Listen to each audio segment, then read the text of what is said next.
Hi everyone, I'm Jack Crawford, and it's time to review Ori and the Will of the Wisps by Moon Studios. This is the sequel to Ori and the Blind Forest, a platformer with satisfying, elegant movement that surprised me back in 2015. Moon Studios essentially took what worked from the first game and upped the production values in an attempt to deliver a larger world, more fleshed out combat, and more polish in the audio and visuals.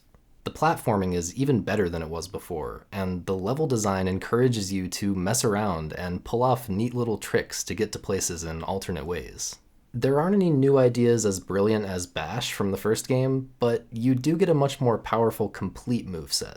Less than halfway through, you already have most of your abilities from the first game. Then there are a few notable new movement abilities, which I won't spoil.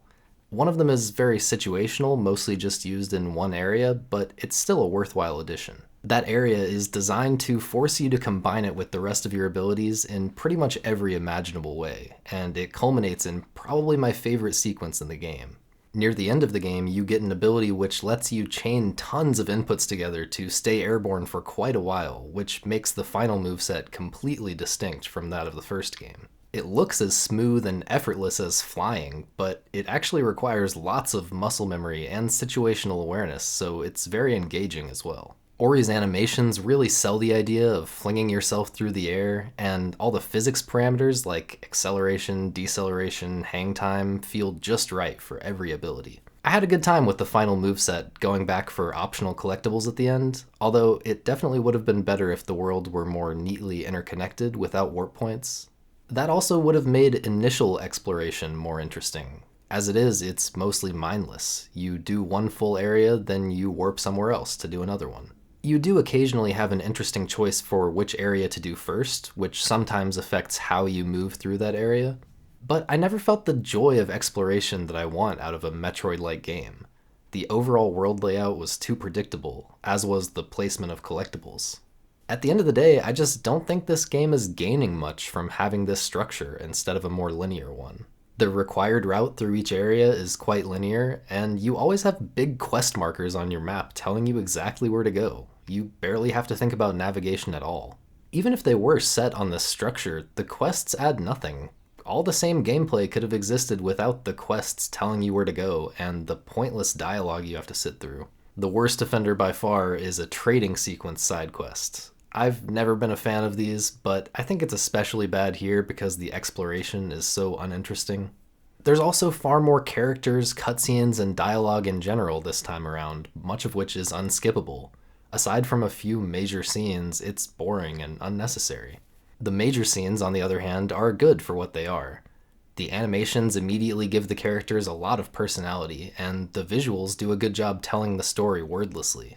It is a shame that they felt the need to add a bunch of text explaining everything, as if I'm too dumb to understand what I just saw. I also wish the music weren't so overbearing. I thought the music was very impressive in its own right. It's this lush, swelling orchestral stuff with shades of Lord of the Rings and other amazing film scores. But it comes off as disingenuous when these overly sentimental or epic climactic tracks are used constantly in the story scenes. They could have used a bit more restraint.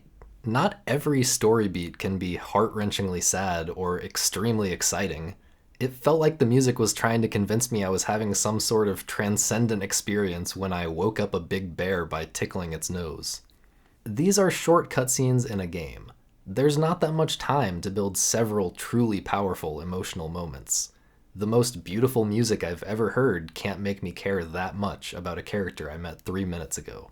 The first game suffered from the same problem to some extent, but the sequel also suffers because the overall story arc and many of the important moments feel too familiar. It all seemed a bit more genuine the first time around. The last major problem I had was the combat. The combat was the most glaring weak point of the original game, so it makes sense that they tried to improve it. And they definitely did improve it, but not enough to justify how much time is dedicated to it. This game has much more combat throughout, including several boss fights. I did appreciate how some of the later bosses encourage you to use your platforming skills to stay airborne for long periods of time, continuing to do damage to an enemy who's far off the ground. But Ori's floaty movement is designed to feel good when flying through big open areas. Combat is totally different. trying to position yourself precisely is awkward. You have to get close to a boss to hit it with your sword, and sometimes its head will move in a non-forecasted, hard-to-predict way and damage you. Many boss attacks could have been telegraphed more clearly, and some bosses have multiple attacks with similar tells that could have been much more distinct. Instead of trying to fix these fundamentals of the combat, they put a big band-aid over it in the form of a ridiculously overpowered regenerate ability, which almost trivializes everything. There's also a fairly obvious strategy that makes most enemies even more trivial, including bosses. All this adds up to a combat system that's functional, but on closer inspection barely held together.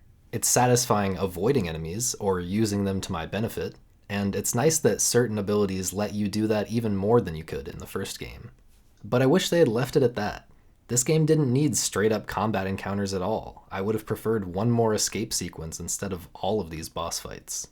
None of the negatives I've described were enough to ruin the game for me. After all, the majority of my time was spent platforming. But they were enough to hold it back from greatness. The moveset is compelling enough that it's worth playing despite the problems.